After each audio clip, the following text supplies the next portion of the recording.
4 o'clock. I'm gonna hit the go live. All right. And you are live. All right, thank you. Welcome, everybody. We're going to get this meeting called to order. The record reflects it's 4 o'clock, and all members are present, minus excused absent for Chairwoman Spitzley. If I can get a look at the June 21st minute meetings for approval. Yep, I make a motion to approve the June 21st meeting minutes as written. All in favor? Aye. Aye. All right, approved as is. And we have public comment for up to 3 minutes on any of the agenda items. Is anybody here from the public? All right. And we will start off with our discussion items. Resolution for appointment for Morgan Butts at-large member Arts and Cultural Commission to expire June 30th, 2025. Hello. Hello. Me? Well, Hello. yeah. Thank you very much. Hey, man, how are you? Good to see you. Grab a Yeah, chair. Morgan's right here. Thank you. Hello, Morgan. Hi. Let's see. If you can tell, usually this process, we just have the applicant tell a little bit about themselves, and then we'll open it up for questions. Sure. Yeah, I'm happy to. Well, it's the second time I've gone through this process. I was on the committee and shortly after departed for a new job in Toledo, Ohio, and I got a call shortly after that from Michigan State University asking me to come back in a new role. So I've done a lot of moving over the past year.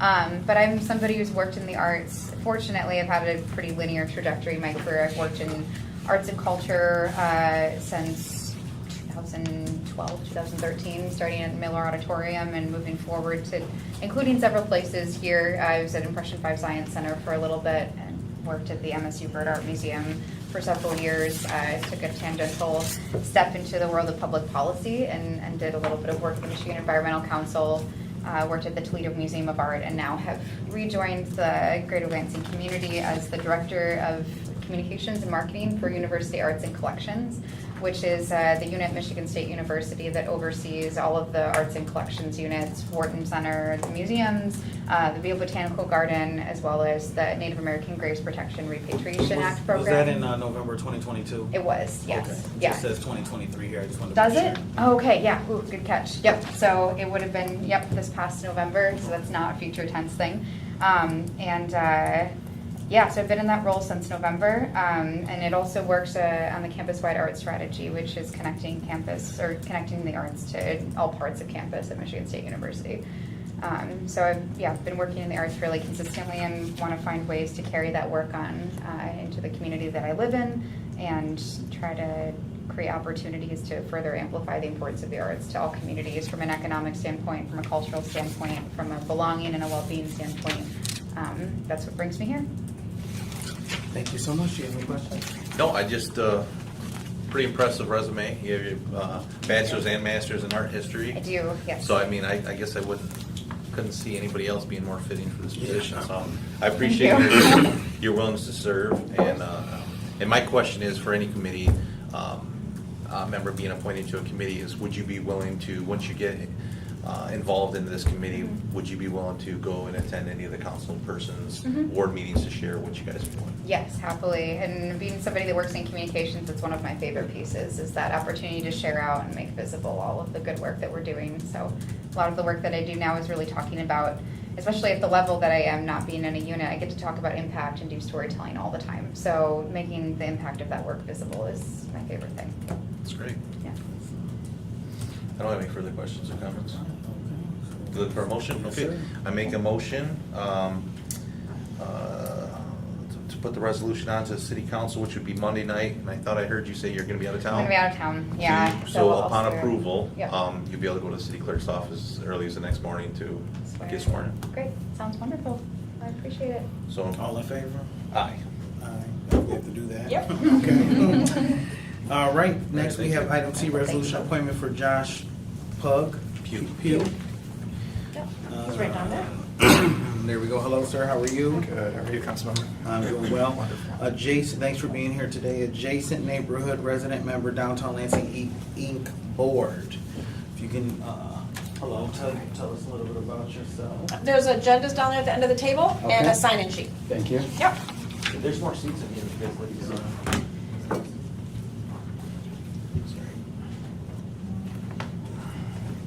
Yep, if there's some chairs over there in the corner you can pull out. Okay. Yep. All right, thank you. So, yes, been an adjacent neighborhood resident since 2015. Been a downtown worker since 2011, so my entire career. Have spent a lot of time working in communications and politics and for labor unions and working people. And I'm very passionate about the city of Lansing and especially the downtown. I'm really looking forward to being more involved in a volunteer capacity. I have been involved with the Old Town Blues Fest, the Michigan Blues Fest, it's now called, and the Lansing Jazz Fest for quite some time. I've been doing things in Old Town for a while. Have been involved as a board member with the Lansing Common Football Club, our local semi-pro soccer team, for quite some time, and was really excited to talk to the mayor about this. I talked to Kathleen about it, just finding opportunities to, like I said, get more involved. Our downtown needs a lot of help for a while now, but especially through the pandemic.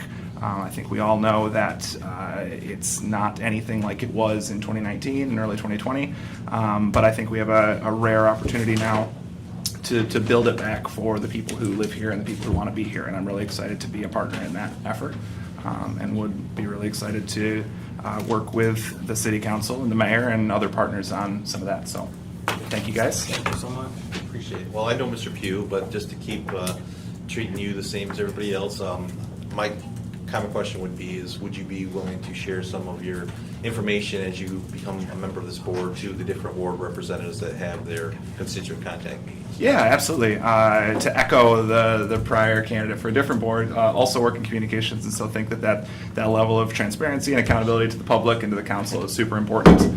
But also with a career in politics, we can't do, if you want to go fast, go alone. If you want to go far, go together, right? Yep. And so you got to enlist allies and team members and members of the public in that fight, no question.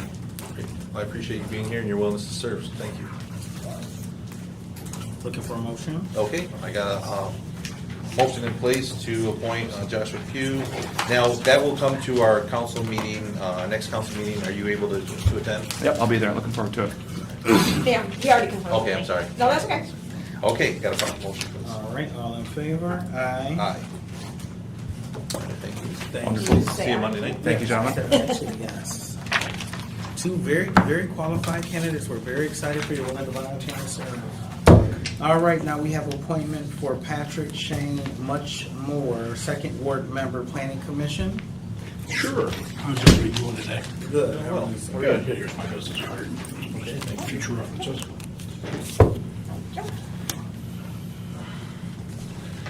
From McCann, awesome. Good senator. Good guy too. Yeah. Good guy. That's the key thing. Gotta be a good guy first. Yes. Well, I appreciate the opportunity to come here and speak with you today about the City Planning Commission. I've been very extensive travel in the United States. Lived in 4 major metropolitan areas in addition to Detroit. Seen a lot of things work and a lot of things not working. When I came back to town, worked for Senator McCann. I've had a long-standing relationship with the mayor back when we were on House Democratic staff back in the 90s. So I reached out to him and said anything. I actually was in reference to a friend of mine. I used to be the chief corporate lobbyist for Sprint in Massachusetts. And they hired a director of nightlife. And I sent a note to the mayor. I said, you really got to get one of these. Because coming back to Lansing post-pandemic has been one of the kind of eye-opening experiences. A lot of the places that I used to know and love are no longer around. And I think when you dovetail the governor's recent initiative on bringing population back, healthy and vibrant downtowns and spaces are key to that. How can you show an attractive part for recent graduates from Lansing Community College as well as Michigan State? Wanted to offer my experience as the mayor, as somebody that's lived in Richmond, Kansas City, Atlanta, and also traveled extensively through 41 states as a corporate lobbyist. I've seen what works, I've seen what hasn't worked, and I thought that'd be a unique opportunity and experience to share with the city. Okay. Well, I appreciate you being here, Shane, Mr. Muchmore. Are you related to Deb Muchmore? Deb? Yeah. My stepmother. Oh, really? Okay. Although I don't think she likes me. I don't think she Okay. likes to have references. Kind of gray in the hair here. Now she's like, "You're dating me, Shane. Stop." Yeah, I've worked with her in my day job, but, well, I appreciate your willingness to serve, sir, and Would I'm. you like to ask a question? I'm what? So, thank you, but I am your councilman, Yes. you Ward 2 representative. How do you like the new apartments you're living in? I love it. It's one of the best apartments I've ever lived in. And when I moved up here from Atlanta after my 20-year kind of trip to the corporate gypsy world, I had a big 95-pound Old English sheepdog Airedale mix. And to try to find an apartment that would accept a dog like that, just that size, was tough. I moved into a place in Rochester Hills that was awful. And then when I came up here and I got the place in Valeris, I was like, oh, this is how apartments should be designed. It was light, it's area, it's a nice area, a very convenient location for things. So I really enjoy it. Well, I appreciate that, and so my question would be, is like I asked the other people, as you become a member of this board, would you be willing to share, you know, what you guys are, your strategic plan and whatnot, to the different council people's constituent meetings? Of course, the communication about what you're doing is really the lifeblood of these kind of commissions. Getting public input, as was recently mentioned by the preceding candidate, is really kind of the things you've got to do to make it successful. When you kind of go things alone, sometimes they work, most oftentimes they don't. So getting community buy-in, letting them know the process is transparent as well, I think is a key cornerstone to be successful. Well, thank you.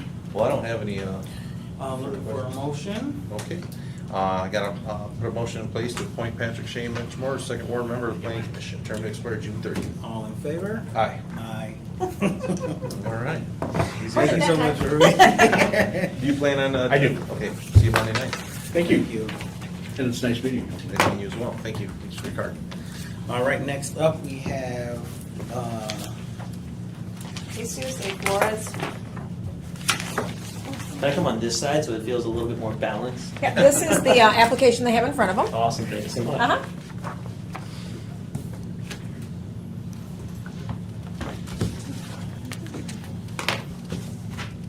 all right, thank you for coming today. Hey, my pleasure. Tell us a short, I know you have a extensive background, I know you said it's a short background. You know me well. I speak a lot more than I probably should sometimes, right? Yeah, so I own a business actually right across the street here, Super Web Pros. We're based here in Michigan. I've been working with DLI for the last couple of years on their EV committee. I'm chairing that for the last year and a half. You know, I moved here from Atlanta a couple of years ago where I was involved in the tech startup community. I built my first tech startup there, which went well until it didn't, as tech startups sometimes go. Moved here, and I own currently a software company as well. I am somebody who believes very much, based on my experience in Atlanta in that tech startup community, that density matters and that technology is probably one of the key ways that you can get productivity, generate wealth, and generate returns. I've long believed since I lived here that downtown is the key part to that, and that's why I got involved in DLI, and it's why I'm sitting here right now and do whatever I can to try and make that part of our reality here. Excellent, thank you so much. Well, I appreciate that, Mr. Flores. Do you have any questions? So my common question I ask everybody is, you know, as you become a member of DLI, would you be willing to share, you know, what efforts and plans you guys have as you move forward with our council colleagues, what they have their constituent contact meetings? Absolutely. Well, great. Well, I don't have any further questions. I appreciate your willingness to serve. Congratulations on your business here. Thanks for Thank you. moving into our city. And with that, I make a motion for appointment of Mr. Flores to business representative member downtown Lansing Inc. Board. Okay, all in favor? Aye. Thank you, sir. If you are you able to make it tomorrow? Monday. Monday. On Monday? Yes, I will. I shouldn't let you ask the question. Well, we'll see you Thank you Monday so night, much. Mr. Here, Flores. you guys want this back?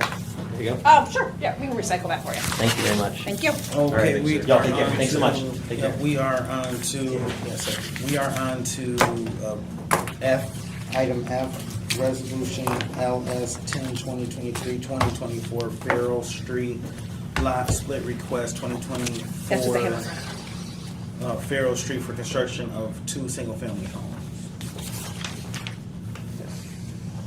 What can I tell you? Well, I know that we have done this in the past on West Miller Road, correct? Is that- We've done several of them actually lately, and this just to divide this property in half. It just doesn't meet the width to depth ratio restriction in the ordinance. But as you can see from the map of the packet, really, and hardly any of the properties in this area do, so it's gonna fit right in with the neighbors have no objection. We're actually working on an amendment to the subdivision regulations right now that would remove that with the depth restriction, so that we don't have to keep doing these. Remove it completely or? Remove it completely. Okay. Yeah. And how much is this one off currently? Let's see. So the restriction is that the depth of the lot cannot exceed 2.5 times the width. And in this particular case, it's about 5 times. And the rest of these are, with the star, are the same, pretty much? Or greater, or less rather. This, the resulting lots here would be, Still like 77, 20 feet. Yeah. yeah, and you can see that along Farrell Street here, to the west, or to the east rather, where this is. A lot of them are only 50 feet wide, some are 70 feet wide, one's 76 feet wide. So it's actually, they're gonna be larger than most of them. in So that this area. actually put it more in conformity to the neighborhood? Yes, Okay. yeah, And so you guys are supportive? very, Okay. yeah. Do you have any questions? No, I don't have any questions. Okay. Looks like everybody supported it going forward so far. Just regular motion, motion on the resolution. Do you have anything you want us to speak on? No, it's pretty straightforward. Okay, good deal. And this is gonna be 2 single-family units? Perfect. Okay, with that, I make a motion for LS 10, 2023 to 2024 Farrell Street lot split request. All in favor? Aye. Aye. Thank you so much. Can I do a question? So, no, the Monday meeting is where it's formally approved, or how does that work? Does it go to Monday's meeting, this one? Okay, yeah. Yes, we'll vote on it Monday, passage or denial. Okay, do I need to be there? You should be fine. Come. Well, I mean, I Well, I mean, live in Grand Rapids, that's just why I'm asking. I mean, I can make it if I mean, if somebody has a question or something, you might want to be there just to make sure, but it seems pretty straightforward. You have this sort of planning, but that would be your decision. Okay. But if there was a question you were here, that makes things easier, I guess. Okay, yeah, all right. Well, thank you. Yes, thank you. Is mine? you can have it if you want to have it. Thanks. Thank you for coming. We have item G, resolution introduction and set a public hearing for Z7 2023, 3712 South Cedar rezoning for MXC versus Youth Center District to SC Suburban Commercial District. Yes, we have the applicants here. There's 2 parcels of land here. They're at the northeast corner of Pleasant and Chestnut Street. The applicant would like to combine those, rezone them. Right now, they're zoned for just 1 single family per parcel. Now, the parcel to the north, there's a vacant one at the corner. That's a buildable lot right now. They could put a single family unit on that. The one to the north could actually be split into 2. Sue, they can have- you yes. come over here and explain for me the picture? I'm having a little trouble finding I'm sorry, I don't understand. can you explain, I'm just having, when you're talking about the lots and stuff here? Yes. I think, Sue, I think you're looking at 1326, they're talking about 3712. That is the South Cedar Street location? Right here, 3712, is that what you're looking at? Oh, I'm sorry. Yes, I was looking at the other one. Oh, I okay, that's all I was apologize. wondering. No, that's okay. Fine. Oh, yeah, please, yes. This is Z7. Sorry about that. Were you on Z6? Yes. Okay. Sorry. Okay, I thought I was Thanks. like, what? I know, right? Yeah. That's great. Okay, the applicant for this one would like to rezone to suburban commercial so that he can operate an automobile repair facility there. There's 2 categories in the ordinance. There's automobile service station, which is light repair, mufflers, brakes, oil changes, typical things like that. And then there's automobile repair, which actually allows body work, painting, engine replacement, and so forth. That's what they would like to do there. That's the reason for the rezoning. Excuse me. Everybody is confident, based on what we heard from these gentlemen who are applying for this at the public hearing, that they would probably do a very nice job with this parcel. That's not the issue. The issue is that this is a blatant spot zoning. As you can see from the from the zoning map here, everything in the stretch of South Cedar is zoned MXC right now. I mean, to the north of Rouse Street there, it changes to MX3, but there's nothing suburban SC, which is what they're requesting. That would be the only commercial district that would allow the automobile repair service. And that's all concentrated much further down, like along Edgewood Boulevard, way down on South Cedar, where it is more suburban commercial. You know, not properties like you have along Cedar Street here that back directly up to residential Yeah, I was neighborhoods. gonna say, it looks like a Right. lot of residential. Yeah, right it's right by Yeah, the they Dairy back Queen right across up from to it, Magma yeah. Mary. Oh, And yeah. so, Okay. I mean, from a planning standpoint, this is just not acceptable. To take one lot in the middle of the block and rezone it to accommodate a use, a particular use. You know, the problem with spot zoning is that it affords land use rights to one property owner that aren't afforded to the other. And if you do that, then you can't, there's no way really to say no to any of these others if they all come in. And that's contrary to the intent of this SC district that they're requesting. That's intended to be further down where it allows some more intensive land uses that won't be, because they don't directly adjoin residential use, so they wouldn't be disruptive to that. I mean, painting cars, that can, you know, there's fumes, you know, they have body work, you got wrecked vehicles on the property. It's just not appropriate in this location. So for that reason, it's recommended for denial. And that's both the planning commission and the staff recommendation. Okay, thank you. Do you have any questions, or you want a motion? No, I will kick it out of committee, and we will vote on it on Monday night. But I No, heard- we're setting the hearing. Oh, setting the hearing for Monday night. Yeah, so, yeah, this is just to set the public hearing. Okay, all right. Okay, so then I'll make a motion to set the public hearing for ordinance Z-6-2023 at 1320. I'm sorry? This is Z-7, 2023, Cedar Street, 3712 South Cedar Street. So proper motion has been made. All in favor? Aye. Aye. Thank you. And now we are looking at discussion action item H, ordinance Z6 2023 1326 North Chestnut Street and vacant lot to its south from a R6A urban detached residential to a RMX residential mix. Thank you, this is one that I was jumping ahead on, so, they. Sir, can you come around? yeah. Thank you. You guys feel free to sit where you like. Thank you. So this is a request to rezone these properties to, I'm sorry, let me go back to this, to the RMX. So right now, there's zoned for single-family use. There's two lots. One of them could be split, so they could actually have 3 single-family homes here right now. What they would like to do is combine these two lots, rezone it to the RMX district, so they can construct 4 plots. One building, sort of, they would be in a row. They would be all 4 attached units.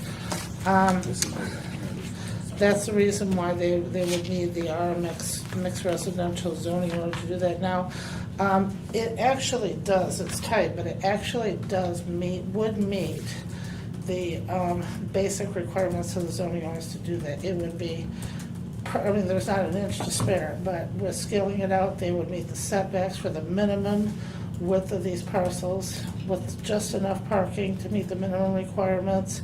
So it actually would fit on this lot. The issue the neighbors were concerned about, we did receive some opposition from this at the public hearing, I don't know if you did as well, but is that it just won't fit in with the neighborhood. And that overflow parking, you know, for visitors and so forth would overwhelm the on-street parking in the area. Nevertheless, the planning commission did recommend that it be approved, and so that's the recommendation that's before you. Okay, and so if I'm looking at this right, right across the street is the mixed use that they're Yes. requesting to rezone to. Exactly, so it's consistent with that, yeah. So right here is the residential mix, in the brown. And this is what it's currently sitting at. That's what they Is it have, that's what urban they're looking at. detached residential?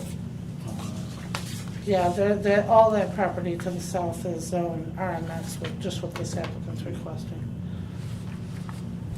Okay, yeah, and I remember you speaking in your public comment, was it last council meeting or the one before? But, yeah, and I heard like 1 or 2 people speaking in opposition as well, but There's some good stuff coming in that neighborhood, though, and I appreciate. Do you have anything that you'd like to speak in behalf? Not much really. Just as I said during the meeting, our ultimate goal is to provide housing for people. And in doing that, when we come into a neighborhood, we also try to be respectful of the neighbors that we find in the neighborhood. So trying to balance between both interests to make sure each one is taken care of is our ultimate goal in all that we do. Thank you for sharing that and coming today. I think that when I heard some of the constituents, they wouldn't be as opposed to like 3 units or something. Have you looked at other models as far as what could work, or how did you come up with the 4-plex? So building to 3 units is usually a lot more expensive than 4-plex. The larger the units, the more discount you get from builders. So that's part of the reason. And then the second reason, of course, is it creates more opportunity for more families to have a space to live in. Because based on what we know in the market and the regular calls that we get on a monthly basis, there is a housing shortage to some extent when it comes to rentals. So if we can create an opportunity where, more families will have access to a safe home, I think it's a win-win for everyone. These are vacant lots right now, correct? That is correct. Okay, so there isn't any homes that you'd be displacing anybody out of as right now? No, and we have a rental already on the opposite side Yeah. on Pleasant Street, Okay. which is a single-family home. All right, I don't have any further questions. I remember the testimony you gave here at the podium, and I appreciate the recommendation coming from the planning commission, so.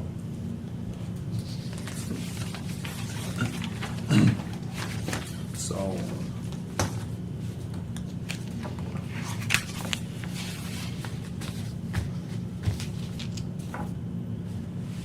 what are your thoughts? I would make a motion unless you have any other comments or questions. This would go to council on Monday also. Okay.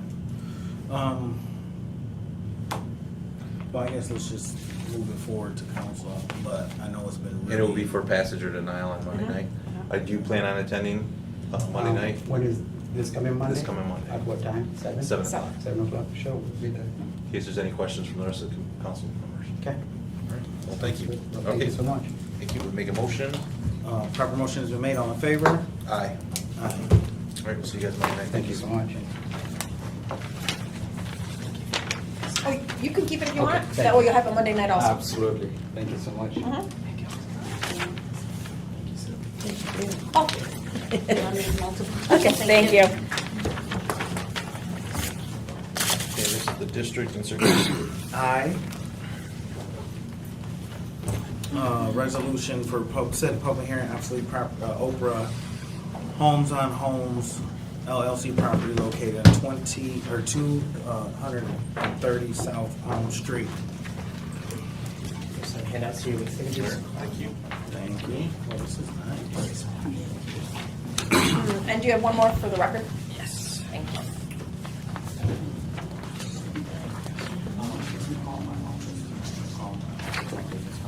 Thank you.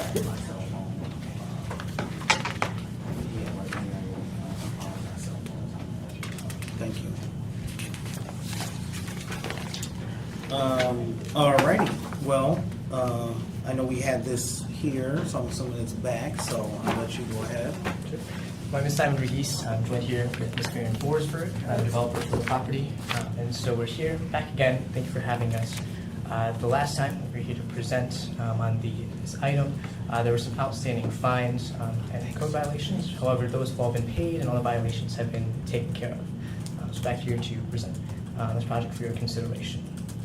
So the project is a redevelopment of a vacant, blighted, and functionally obsolete property to transform it into market-rate residential units. The property is located at 230 South Home Street, and the second image of the handout there shows that it's just south of Sparrow Hospital, in between East Michigan Avenue and East Kalamazoo Street, and is located on the corner of South Home Street and Prospect Street.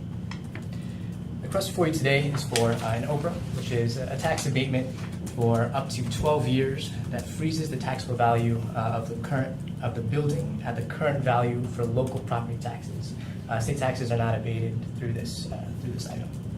And so the request for your consideration today is a 5-year OPRA. And so the city's portion of that abatement would average to a little over $4,080 per year, or a total over those 5 years of $20,400. Additionally, the total value of the basement, considering all millages, would average to about $10,900 per year, or a total of about $54,000. Thank you, Simon.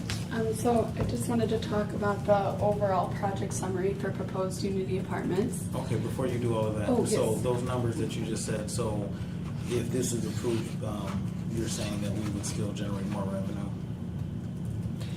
The city would still collect the property taxes that is currently paying on the property, but they'd be foregoing the numbers I mentioned. So the city would be foregoing about $4,000 per year in property taxes if they approve this development. And then what was the other numbers, could you repeat those? So the total value of the abatement, the abated taxes, would be a little over $54,000, considering all millages, the city's millages, CATA, library, and all local tax millages, for an average of about $10,900 per year. And the city's portion of that abatement would be a total of about a little over $20,400, averaging about $4,080 over those 5 years. And so the city would be, again, foregoing $4,000, but would be able to leverage the other millages that the city would not collect normally for the development of this project and for the benefit of that neighborhood. So do you have those numbers of what that would, is this a plus or minus for the city? That's what I'm trying to figure out. You're telling me the minus. I'm asking what's the plus? It allows, what this OPRA does, it fills a financial gap for the project and allows the project to go through and acquire the financing needed to make the development happen. And so without this OPRA, the project wouldn't have access to the capital needed to make the development work. So sorry, I didn't mean to cut you off. After the 5 years, the city would be collecting right around $10,000 per year on that property? Correct. Okay. That's what I'm asking. Currently, right now, we're getting about 4? 2. 2, okay. That's what I was asking. So we're over long-term getting 8,000 more potentially. Per year. And then you have the people who are living there, which. 6 units? 6, correct. Is this affordable housing? It's going to be under the 60 to 80% AMI range for Ingham County, so it does fall under market rate housing. So it's market rate? So it'll be market rate, and also 2 of the units will be considered under affordable housing. So you have 4 market rate and then you have 2 affordable, so this is like a mixed? You could, yeah, it would be considered a mix then, but yes, it falls under that 60 to 80% AMI range in Ingham County. So there's the lower side of the 60%, and then with the 1-bedroom units, it's on that higher, towards the 80% side for annual medium income. All right, well, I'll let you continue with explaining the actual Unity. Yes, so the proposed project is going to be a total of $810,000 investment. Previously, the building was the Unity Spiritual Church that had caught fire in 2019, and there was significant damage that was done to the interior and exterior portion of the building. I had purchased the property in spring of 2021, and since then I've been working on the planning and design phase of repurposing it into 6 new residential units, and also making the building structurally sound again due to the fire damage. And then we are currently... Can I ask you, so you've been working through this for the last year or so? Yes. So you've been kind of really active in rehabbing the property? As far as the planning phases go and getting approvals from the city on the project, yes. But as far as beginning the actual construction phase, we have not broke ground on that yet. But we're proposed to begin construction this September. Okay.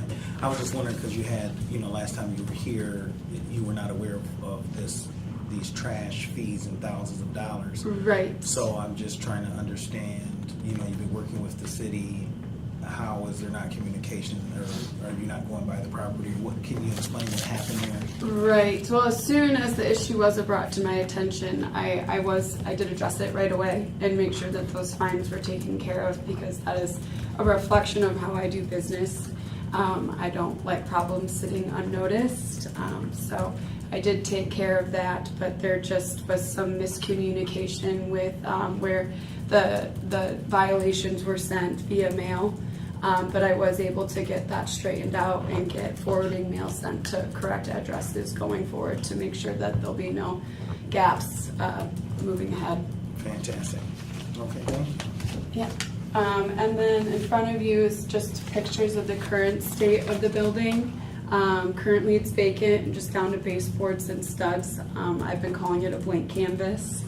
It was built originally in 1925, so there's some original characteristics such as the vaulted ceilings, sunbeam windows, and vestibule. That's been a part of the community for a really long time. So going through my designing phase, it was important to me and the neighborhood to incorporate those original characteristics back into the repurposed design.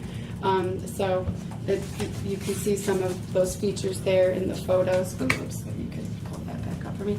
And then on the next page is the current state of the exterior portion of the building. The picture on the left is west facing, and that's where majority of that fire damage had been taking place. The roof there was significantly damaged, as well as that northwest wall. It's considered not structurally sound. So I've hired architects and engineers and contractors to come in and take a look at that. So we were able to figure out a solution to make that portion of the building structurally sound again. And then on the right side is the east facing portion of the building, which is just what it's like currently. And then the next page is the rendering of what the project is proposed to look like when complete. So a lot of that landscaping will be cleared up. There'll be 3 units with individual access on the east side, and then 3 units with individual access on the west side. And each will have their own private entrance there. And then on the west side of the building, which is a little hard to see in the rendering, is where the parking lot will be. And then the basement will be repurposed into individual storage units for the tenants that will be locked and secured. And then that vestibule will be repurposed into an individual living unit. And sunbeam windows we're also keeping intact. And then as far as community benefits goes, as we all are aware, we're facing a housing shortage crisis. So upon completion of the Unity Apartments building, it will provide 6 additional living units to the city of Lansing and the community. And then also another big community benefit is currently we have a lack of ADA compliant housing. So it took extensive research to figure out how to make one of the 6 units ADA compliant. But after working with my architect, we were able to find a solution of a metal ramp that will be on the west side of the building for limited mobility access for one of those 6 units to be ADA compliant. So the one of the 6 that will be ADA compliant, will that be one of the affordable housing units? That one will be market rates. Okay. Have you looked at the options to be able to have one for affordable, so that way it's ADA compliant, as well as one for the market rate? It's absolutely something I can explore further. So I'm trying to get my bearings here. Yes. I'm assuming that this building is on the east side of the road, or on the west side of the road? Correct, yes, it is on the west side, so And the parking would be behind. correct, yep. It's on the corner lot of Holmes and Prospect. Yep, I know exactly where that's at. Yep. So I know you said you've been involved in the planning, but it looks like someone's done some structural work in here. So when the building did catch fire, the board of Unity Church did hire a company to come in and do restoration work. So what you're seeing in the pictures is the restoration of the smoke damage that had been done. And then when I purchased the property, that was the condition that I had bought it in.